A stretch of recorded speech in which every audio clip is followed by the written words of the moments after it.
بسم اللہ الرحمن الرحیم۔ شروع اللہ کے نام سے جو بہت مہربان اور انتہائی رحم کرنے والا ہے۔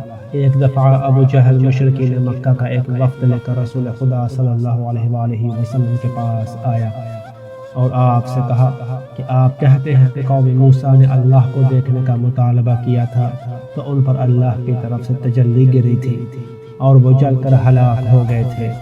اگر آپ موسیٰ کی طرح سچے نبی ہیں تو آپ بھی اللہ سے درخواست کریں کہ وہ ہم پر تجلیاں گرائے۔ موسیٰ کی قوم موسیٰ پر ایمان لا چکی تھی جبکہ ہم تو آپ پر ایمان بھی نہیں لائے، اس لیے ہم پر تو بدرجہ اولا بجلیاں گرنی چاہیے۔ رسول خدا صلی اللہ علیہ وآلہ وسلم نے ارشاد فرمایا، ابو جہل کیا تو نے داستان ابراہیم کبھی نہیں سنی؟ حضرت ابراہیم علیہ السلام کے لیے زمین و آسمان کے حجاب ہٹا دیے گئے اور انہیں آسمان پر لے جایا گیا۔ انہوں نے وہاں سے ایک مرد و عورت کو غیر شرعی فعل انجام دیتے ہوئے دیکھا تو ان کو بد دعا دی، وہ اسی وقت ہلاک ہو گئے۔ پھر ابراہیم علیہ السلام نے ایک اور مقام پر یہی منظر دیکھا، آپ علیہ السلام نے پھر ان کے لیے بد دعا کی، وہ بھی ان کی بد دعا سے ہلاک ہو گئے۔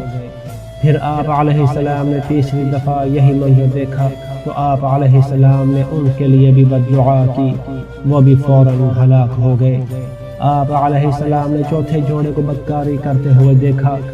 ابھی آپ بد دعا کا ارادہ فرما ہی رہے تھے کہ خداوند عالم کی ندا آئی، اے ابراہیم میرے کتنی مخلوق کو مارو گے؟ میرے بندوں کو اپنی بد دعا سے بچاؤ، میں غفور و رحیم ہوں اور جبار و علیم ہوں۔ میں تو اپنی مخلوق کو گناہ کرتے دیکھتا رہتا ہوں لیکن انہیں فوراً ہلاک نہیں کرتا۔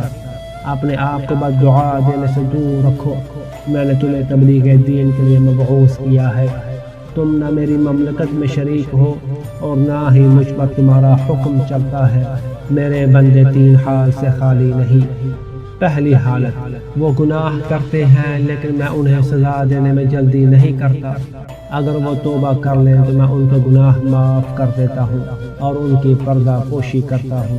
دوسری حالت، کچھ گناہ گاروں کو میں اس لیے مہلت دیتا ہوں کہ ان کی صلب سے کسی مومن نے پیدا ہونا ہوتا ہے، جب تک وہ مومن ان کی صلب سے نکل کر زمین پر قدم نہ رکھے میں اس کو سزا نہیں دیتا، اور جب وہ مومن پیدا ہو جاتا ہے تو پھر اس گناہ گار کو مہلت نہیں دیتا۔ اگر یہ دو اسباب نہ ہوتے تو میرا عذاب تیری بد دعا سے زیادہ سخت ہوتا۔ تیسری حالت، اور بعض لوگوں کو اس لیے مہلت دیتا ہوں کہ وہ کھل کر گناہ کر لیں، اور جب میں انہیں گناہوں کی وجہ سے پکڑتا ہوں تو انہیں مجھ سے نجات دلانے والا کوئی نہیں ہوتا۔ اس لیے ابراہیم بندوں کا حساب مجھ سے ہی متعلق رہنے دو، میں علیم و حکیم ہوں، تم میری قضاء و قدر میں مداخلت نہ کرو۔ پھر رسول خدا صلی اللہ علیہ وآلہ وسلم نے فرمایا، ابو جہل خدا نے تجھے مہلت دی ہوئی ہے، تیری پشت سے اکرما پیدا ہوگا جو مسلمانوں کے لیے کچھ فائدہ مند ہوگا، اگر ایسا نہ ہوتا تو تجھ پر اللہ کا عذاب نازل ہو چکا ہوتا۔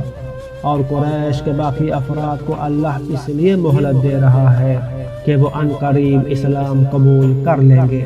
اللہ تعالیٰ ان کے موجودہ کفر کی وجہ سے انہیں مستقبل کی سعادت سے محروم نہیں کرنا چاہتا، اگر ایسا نہ ہوتا تو تم پر کب کا عذاب آ چکا ہوتا۔